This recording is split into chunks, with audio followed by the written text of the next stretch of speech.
বাংলাদেশে যারা বসবাস করি বাংলাদেশে আমাদের থাকতে হবে। এই সরকার যদি আরও কিছুদিন থাকে তাহলে আপনারা আমরা কেউ ধর্মকর্ম সঠিকভাবে করতে পারবো কিনা সেই ব্যাপারে সন্দেহ আছে, এবং একজন সঠিক মুসলমান হিসাবে ইমানদার মানুষ হিসাবে বেঁচে থাকতে পারবো কিনা সেটাও সন্দেহ আছে। কারণ সমস্ত জায়গায় আজকে দুর্নীতি, সমস্ত জায়গায় দুর্নীতি, ঘুষ, উপঢৌকন ছাড়া কোনো কিছু হয় না।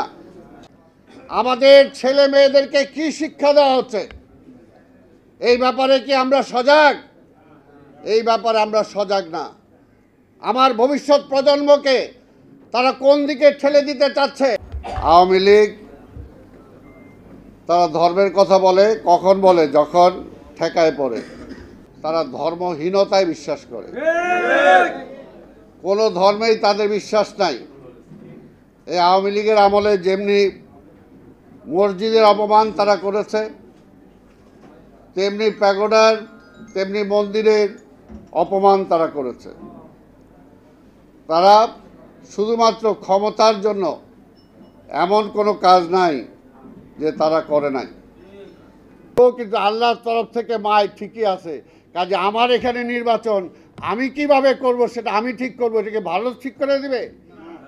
তারা ঠিক করে দেয় কে ক্ষমতায় আসবে, কে ক্ষমতায় আসবে না। ভণ্ড এগুলো তো আগে একটু এই সুযোগও পায় নাই, এখন সুযোগ হয়েছে। এই যে আমরা যারা আজকে জাতীয়তাবাদের কথা বলি, আমরা যদি ঐক্য এক থাকতে পারি, এক শক্তিতে আমরা যদি মাঠে নামতে পারি, তাহলে তারা ভাইসে যাবে, ভাইসে যাবে। আজকে আমরা ইসলামের কথা বলি। একজন প্রিয় নেতা, একজন প্রিয় মানুষ, বিএনপির সংগ্রামী মহাসচিব, সাবেক মন্ত্রী, বীর মুক্তিযোদ্ধা মির্জা ফখরুল ইসলাম আলমগীর এখানে উপস্থিত। এইমাত্র বক্তব্য দিলেন মোয়াজ্জেম হোসেন আলাল, শহীদুদ্দিন চৌধুরী অ্যানি, কামরুজ্জামান রতন, আমাদের ধর্ম বিষয়ক সম্পাদক জামাল, সহধর্ম বিষয়ক সম্পাদক ড্যানি আছি। আসলে এটা ব্যাখ্যা করা বড় কষ্ট। এবং এইখানে আমরা যারা আজকে আছি, বাংলা নিজেরা দেশ চালাইতে পারে না, পাশাপাশি এমন একটা অবস্থা হয়েছে যে আজকে দেশটাকে তারা একদম বানিয়ে দিছে, জাহান্নাম বানিয়ে দিছে। তো এই জাহান্নামের থেকে বাঁচতে হলে এই যে আপনারা যারা আছেন, আমি জানি আমার চেয়ে ভালো বক্তা আপনারা সবাই, আপনারা ওয়াজ করেন, বিভিন্ন মসজিদে যান, বিভিন্ন কিছুতে যান, আপনার ধর্মীয় বয়ান করেন, এবং যে কারণে ওয়াজের উপরেও আজকে সরকারের বিধিনিষেধ আছে।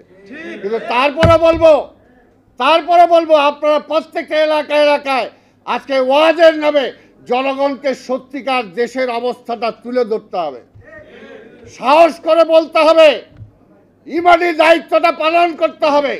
এটা শুধু একা মির্জা ফখরুল ইসলাম আলমগীরের দায়িত্ব না, এটা শুধু একা তারেক রহমানের দায়িত্ব না, বেগম খালেদা জিয়ার দায়িত্ব না, এটা আপনার আমার সবার।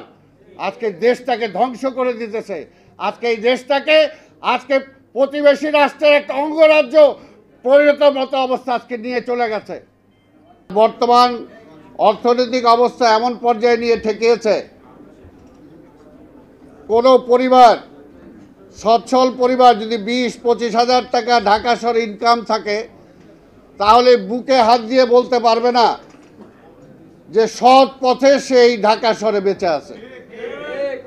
যে কোনোভাবে, কোনো না কোনোভাবে অন্যায়ের সাথে তার আপোষ করতে হচ্ছে, মিথ্যার সাথে আপোষ করতে হচ্ছে, এর বাইরে বেঁচে থাকার কোনো সুযোগ নাই।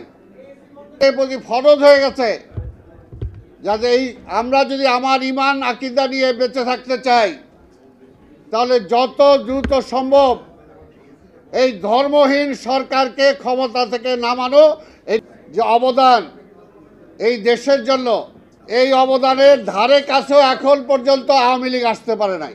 তাকে আমার পালন করা উচিত, আর আমি যদি না পালন করি তাহলে এই দায় দায়িত্ব আমার উপরেই বর্তাবে।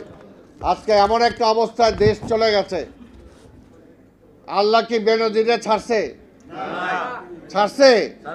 আওয়ামী লীগ কি চাইলেও তারা এখন তার পাশে দাঁড়াইতে পারতেছে? দাঁড়াইতে পারতেছে না, দাঁড়াইতে পারতেছে না। তাকে আল্লাহ কখন যে কার বিরুদ্ধে কোন মাইট তৈরি করে রাখছে একমাত্র উনিই জানেন, একমাত্র উনিই জানেন।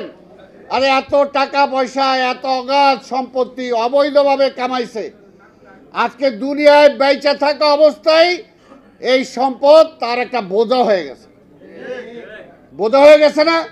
এটা কি সম্মানের সাথে সে বলতে পারতেছে? বলতেও পারতেছে না, এটাকে গিলতেও পারতেছে না। এইটার জন্যই বলবো যে এখনো প্রশাসনে যারা আছে, আমরা বারবার বলি, আজকে দেখেন কি অবস্থা। আজকে বেনজির তো পালাইছে, আমাদের নেতারা তো দেশ থেকে বাইরে যাইতে হলে ওই এয়ারপোর্টে কতক্ষণ বসে থাকতে হয়। আজকে কি অবস্থা আমাদের কর্মীদের, এখনো যারা প্রশাসনে আছেন তাদেরকে বলতে চাই, এই মুহূর্তে আমাদের ঢাকা মহানগরীতে এমন নেতা আছে যে আজকে তার হার্টের অবস্থা খারাপ, কিন্তু কোন হসপিটালে নিব এটা আমরা বলতেও পারছি না, তার চিকিৎসাটাও ঠিকমতো করাতে পারছি না। লয়ে যান, আজকে এই হলো অবস্থা। আজকে দুর্নীতিবাজ বেনজিরকে তারা ধরতে পারে না, আবার বলে তার সাথে আমাকে কোনো সম্পর্ক নাই। এই বেয়াদব ওবায়দুল কাদের আজকে মিথ্যা কথা বলে, আজকে এটা ভণ্ড, আজকে এটা ভণ্ড, আজকে তার নেত্রী হলো ভণ্ড, নির্লজ্জ, বেহায়া, লজ্জা শরম নাই। আজকে কথায় কথায় যখনই দেশ চালাইতে পারে না তখনই বলে তারেকরে আনতেছি। আর এবার তারেক কি করছো? তারেক কি করছে? নিজে যার দেশ চালাইতে পারে না, হাজার হাজার কোটি টাকা লুটপাট হয়ে যেতেছে, ব্যাংকগুলো খালি হয়ে যেতেছে। এই পরশুদিনও দেখলাম ইসলামী ব্যাংকের বোল্টের থেকে সোনা চুরি হয়ে গেছে। পরে এই দেশটাকে গড়ে তোলার তার অবদান এবং এই দেশের মানুষকে খাইয়ে পরিয়ে শিক্ষার যে ব্যবস্থা সেদিকে যে অবদান, কোনো দিক দিয়েই জিয়াউর রহমানকে খাটো করা যাবে না। আজকে শিক্ষার কথাই যদি বলি, আজকে এখানে আপনারা যারা আছেন, আপনারা মাওলানা আছেন, অনেকে হয়তো মাদ্রাসার সাথেও জড়িত আছেন, সুপারিনটেন্ডেন্ট আছেন। আজকে এমন ব্যবস্থা, শিক্ষা যে ব্যবস্থাটা আজকে বাংলাদেশে চালু হয়েছে করছি না, কিন্তু একজন মানুষ হিসাবে, একজন পিতা হিসাবে, একজন মা হিসাবে, একজন ভাই হিসাবে এটা প্রতিবাদ করাটা এই মুহূর্তে ফরজ হয়ে গেছে। যে সমস্ত শিক্ষা কারিকুলামে তারা নিয়ে আসছে, এটা কিন্তু আমরা খুব সিরিয়াসলি নিচ্ছি না, কিন্তু এটা সিরিয়াস ব্যাপার যে ভবিষ্যৎ আমার ছেলে মেয়ে কী হিসাবে তারা গড়ে উঠবে, সেই জিনিসটা কিন্তু আজকে চিন্তা করা দরকার। আজকে যদি আমরা না চিন্তা করি, অবহেলায় সময় যাবে। কিন্তু যে আল্লাহ তো উপরে আছে, আমার উপর যে দায়িত্বটা আছে করাতে পারছি না। আমার ধানমন্ডি থানার সাবেক সভাপতি ছিল কমিশনার বাবুল, আজকে নজরুলও চিনবে, এরাও চিনবে যে কী হয়েছিল তার। সে চরম অসুস্থ থাকা অবস্থায় সে চলে গেছে শ্বশুর বাড়িতে, সেইখানে পর্যন্ত পুলিশ যে হামলা করছে। ওইখান থেকে যে এক হসপিটালে গেছে, সেইখানেও তারে ধরার জন্য চলে গেছে। তারপর সেইখান থেকে গ্রামে সে মাঠে ছিল, এবং সেই অবস্থায় তাকে মৃত্যুবরণ করতে হয়েছে। এবং এইটাও দেখেন, তার লাশ যখন নিয়ে আসে তার বাড়িতে ধানমন্ডিতে, তখন যখন আমি যাই, তখন আমার এক কর্মী বলতেছে যে সালাম ভাই, আমি ওসি সাহেবের খবর দিয়ে আসছি যে বাবুল ভাইকে আনা হয়েছে, আপনারা নিয়ে যান।